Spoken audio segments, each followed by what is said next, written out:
I hope you guys like zombie takeout sandwiches, because we'll be eating them for breakfast, lunch, and dinner.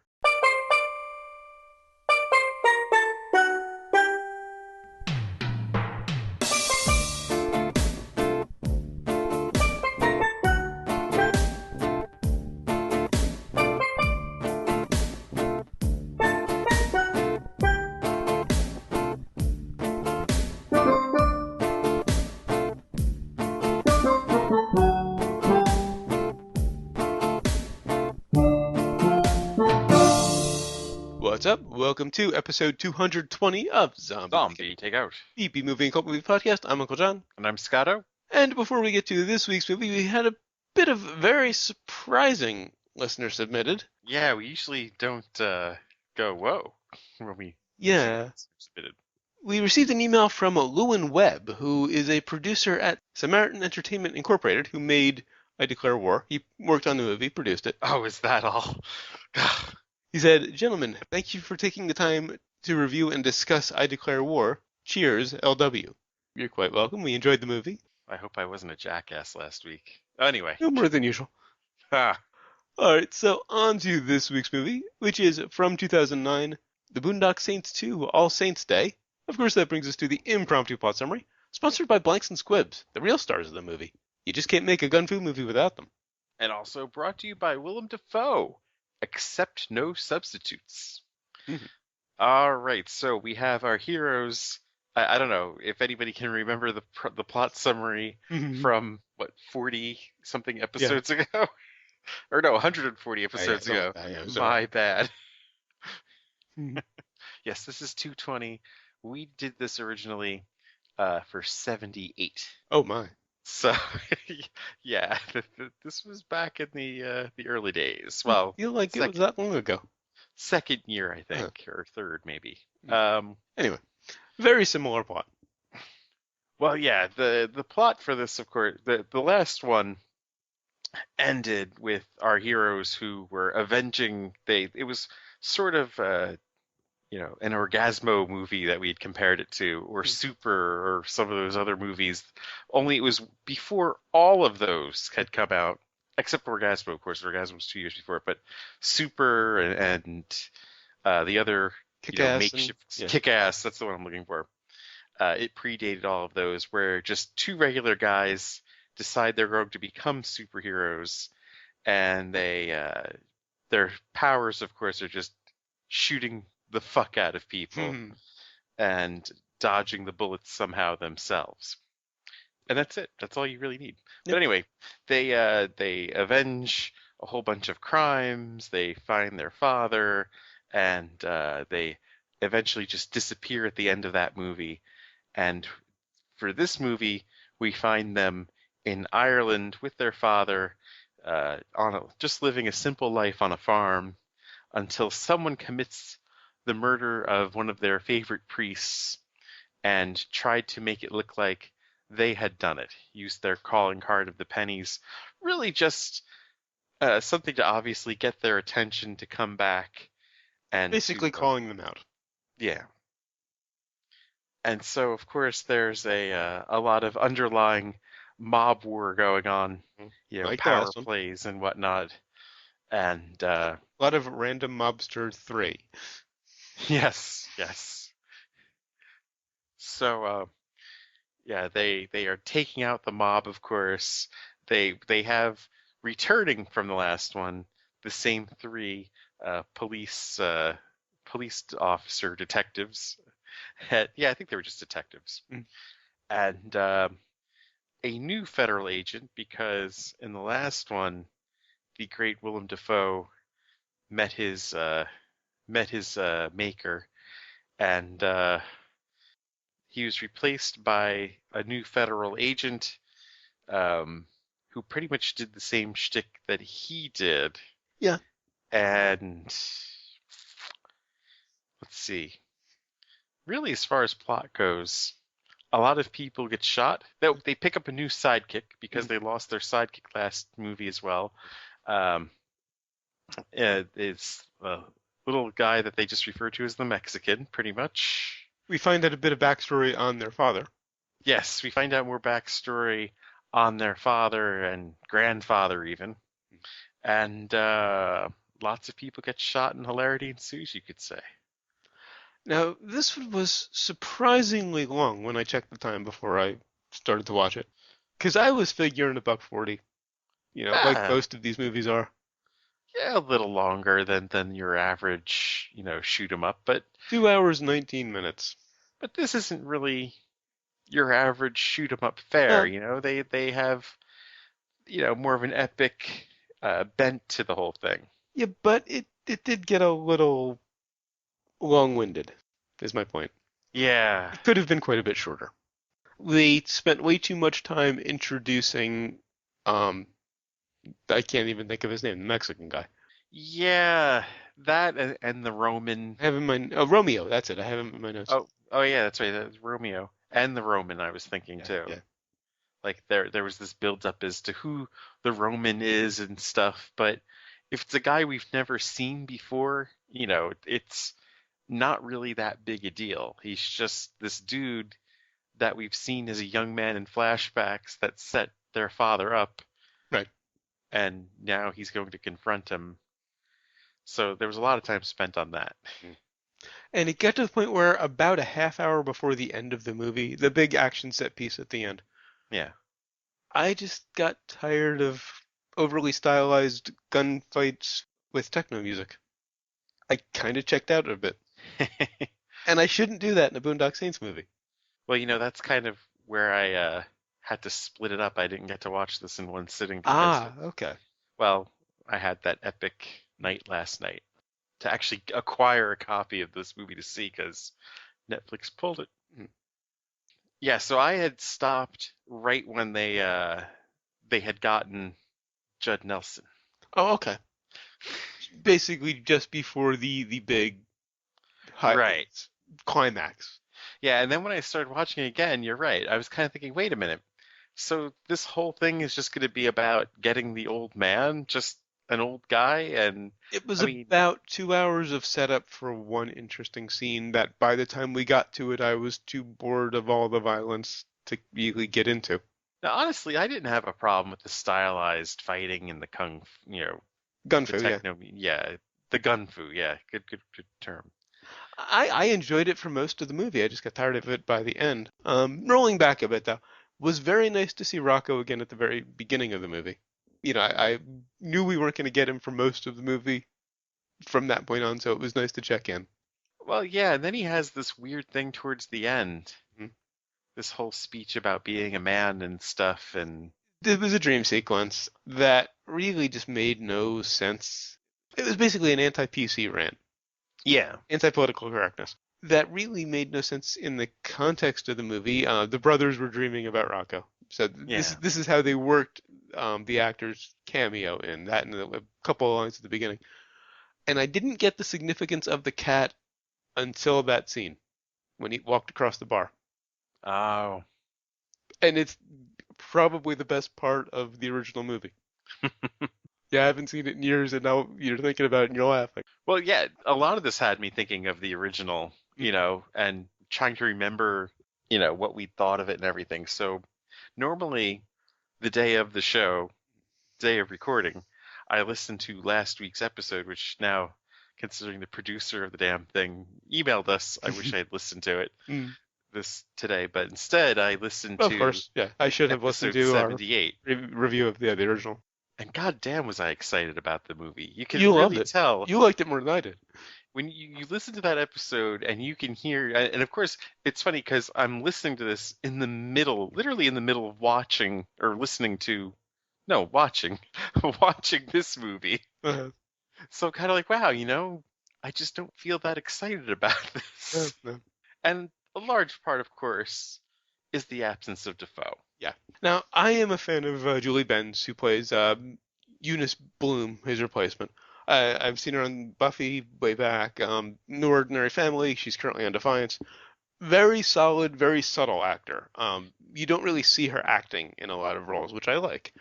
You see the acting in this one. She does a southern accent that was probably not a good idea. Yes. And just the fact that she has the same tics as Defoe's character, Hmm. Although her crime scene technique is a little bit less dramatic. We're right, but still, she was doing the same thing. Hmm. And the point of Defoe is that he is unique. Yeah, yeah. You need to come up with a different thing. They're not just parts that can be swapped out.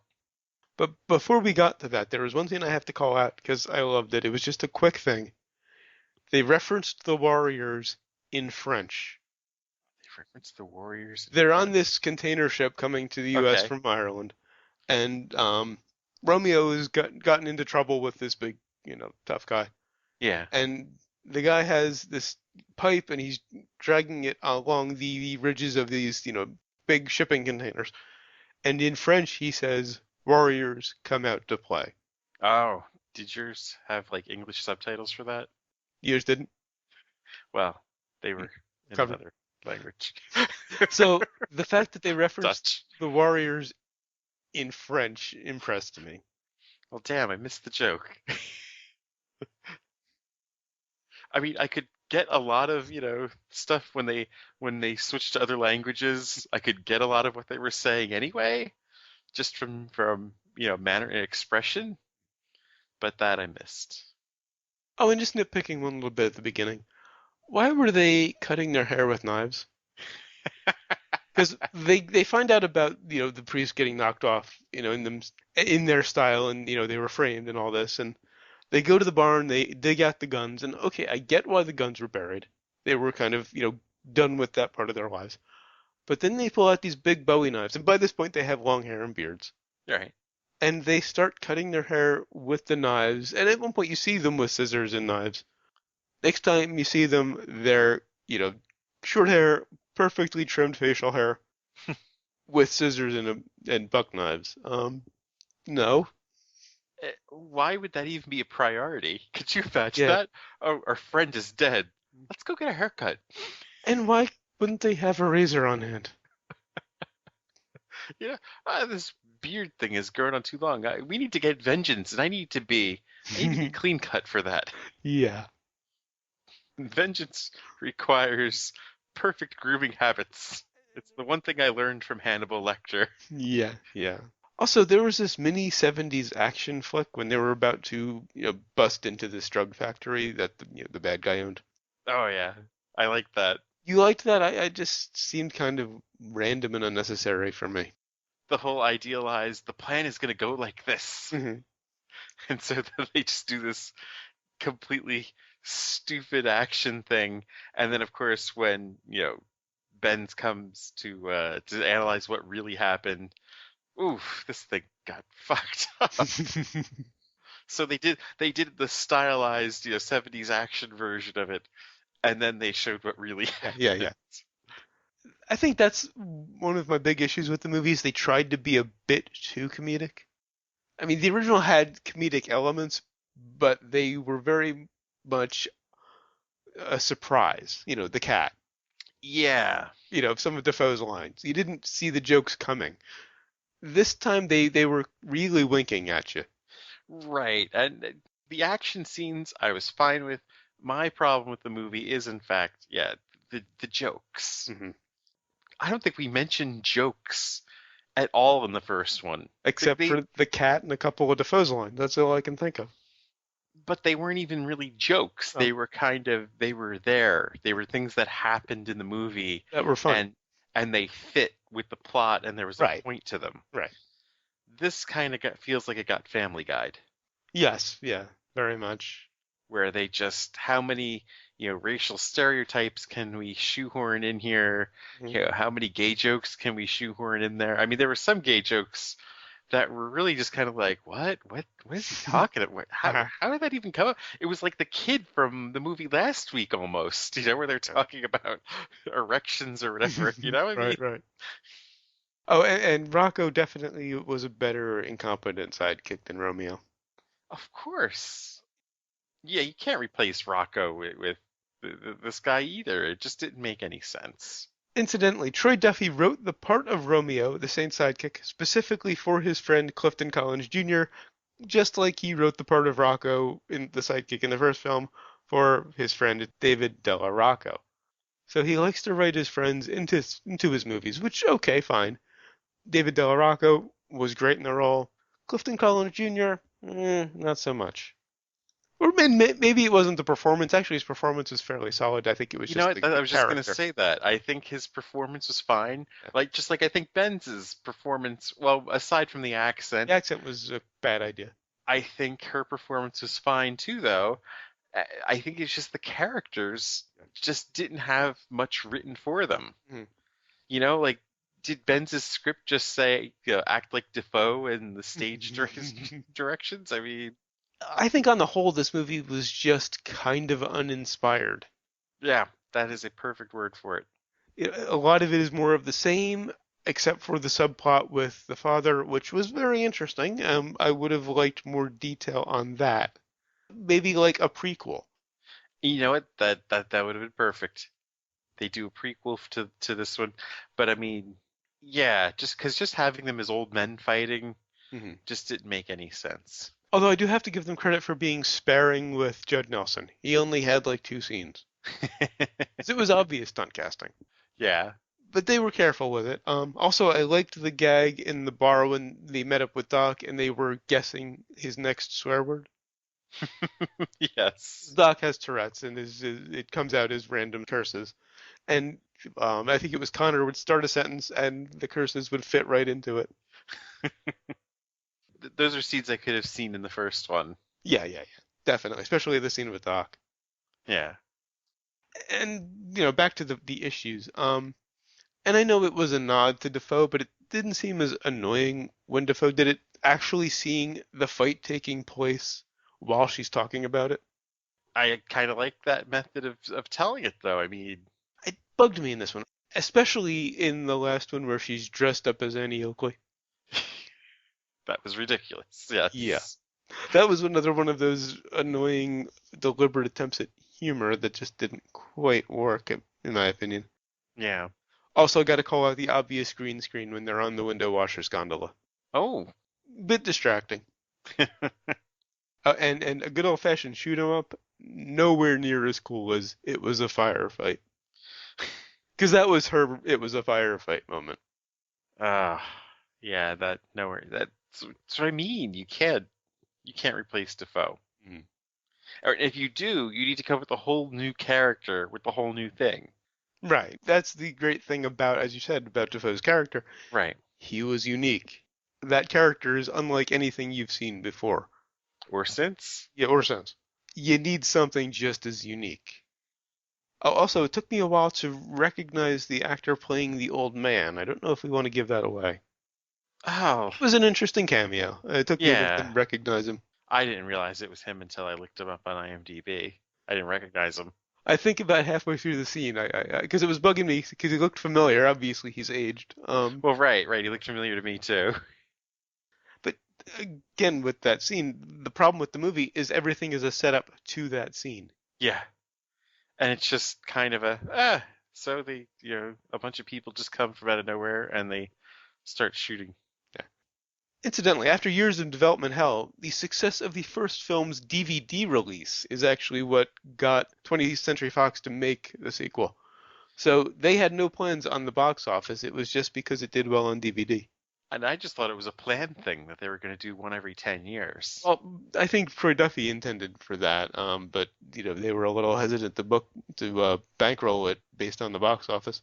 Incidentally, 10 years later, a Yeah. sequel seems a little odd. 10 years later, I mean, it takes place 8 years after the original, so I guess it makes sense, but Yeah. it just seems a little late. And I think the next one's probably is the next one planned for 19? We'll get to that listener submitted. Actually, I think I'm pretty much done with my notes. Oh, really? Just a couple of offenses Okay. that will penalize this movie. Hmm. And pretty much keep it from my recommending. It would be they used. There were just a lot of tired things that they used in the dialogue and the script itself. They scratched a record player. Hmm. You lose half a brain for that. Wow. Um, This is gonna be a low rating for you then. and then you take something to the next level. I mean, I don't know if I'll take half a brain for that, but I mean, The actual phrase. Taking it to the next level, you mean? Yeah, Yeah, yeah. they actually I used that. I hate that phrase. Yeah. It might have been something if you used it maybe 15 something Yeah. years ago, Okay. but to use that Yeah. No. even in 2009, Hmm. yikes. So, All right. On to sequels and remakes. honest equals remakes. What's the deal with a with Boondock Saints 3? Director Troy Duffy spoke about a potential sequel in an interview on June 13th, 2011. He said that we've been approached to do a possible Boondock Saints TV series, so the fans may be getting a part 3 as a television show. We might be able to pull that off. I actually called both Sean and Norman, Sean Patrick Flannery, Norman Reedus, the brothers, and they both said, "Hell yeah, we'll drop everything." On March 21st, 2012, it was indicated by Sean Patrick Flannery and Norman Reedus that Boondock Saints 3 is being written and tentatively titled The Boondock Saints 3: Saints Preserve Us. However, on September 14th, Norman Reedus stated that there would be no third movie. Now, just an interesting side note, he said, "We'll drop everything in 2011." Wasn't he doing Walking Dead in 2011? I think so. So he had a pretty successful, Norman Reedus this is, had a pretty successful series at the time. That might be before Walking Dead, actually. Could be, I'd have to check. I'm pretty sure it was around the 2012. It's got to be more than 2 years old. Wait, aren't they on the fifth season? We were talking about a Boondock Saints 3 even before that because we recorded in May of 2011. Okay. And you had mentioned that they were planning on doing a third one Right. then. Well, that's not the end of the story. Again, on February 26th, 2013, Troy Duffy stated that he was getting together with Norman Reedus and Sean Patrick Flannery to resume talks about Boondock Saints 3, in the hopes that they could make the film a reality for fans. Later in 2013, at the Calgary Comic and Entertainment Expo, Flannery confirmed that Boondock Saints 3 is being worked on by Troy Duffy by saying, "After the recent tragedies hit Boston, I texted director Troy Duffy to ask him about when he would work on the third one, and he replied, 'On it.' So the bombings in Boston spurred the making of the third one." That's actually a pretty brilliant Yeah. Yeah. idea for a plot. The Boondock Saints up against a terrorist cell. Oh, yeah. Finally, on July 16th, 2013, Troy Duffy stated in an interview with Crave Online that he was halfway finished with the script for Boondock Saints 3. So, not a TV show anymore, now back to a movie. I don't think a TV show would have been as good. They couldn't have gotten away with as much, particularly with the language, unless it was HBO. Right, HBO or Netflix. Yeah. Or Showtime. Netflix would be fun. I Yeah, don't think that was an option when they were talking about this, at least probably when they're not, talking about no. the TV option. Um, When you think about it, that's really just the last couple years. mhm. Yeah, since House of Yeah. Cards. Now, okay, so apparently it's going to happen. The terrorist angle could be interesting if they go that way. If it's just more random mobster number three, I might pass on it. Yeah, they need to move on from the mobsters. Yeah. All right, on to brains. On the brains. I didn't hate it. It was entertaining up until the last bit, when I got bored. Still lots of very creative violence. I am a fan of Julie Benn, so it was good to see her in it, accent aside. I'm going 3. I'm pretty close to you.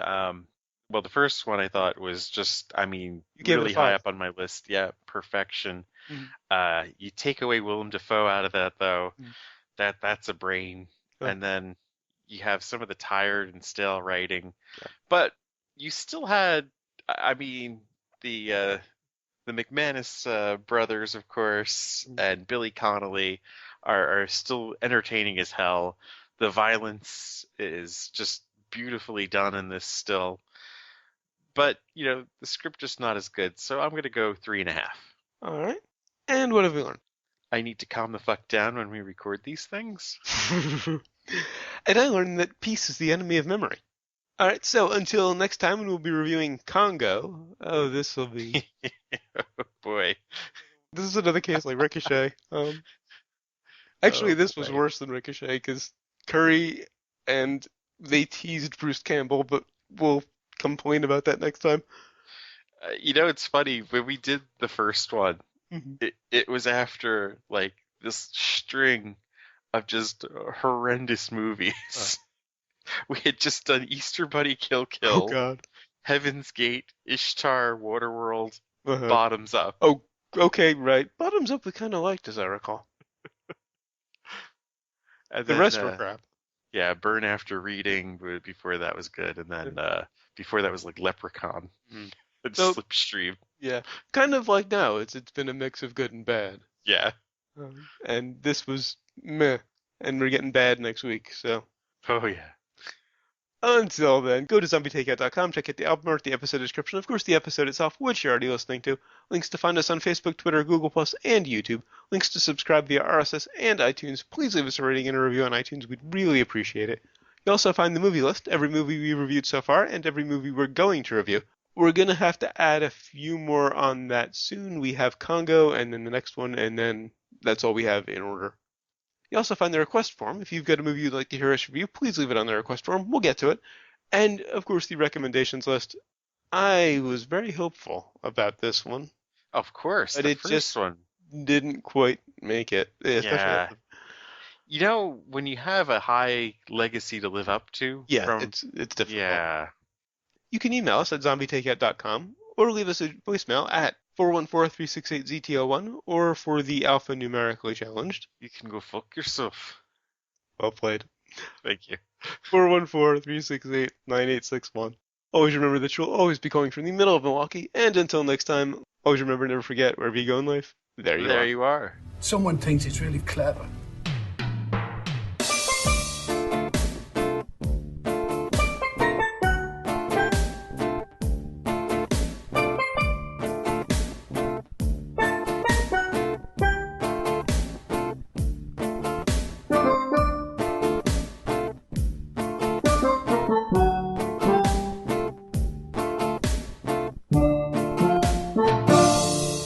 By the way, after several years in development hell, the success of the first film is actually what spurred 20th Century Fox onto making the sequel. Isn't that how it always works? Well, oh, I'll take that again. I missed a line.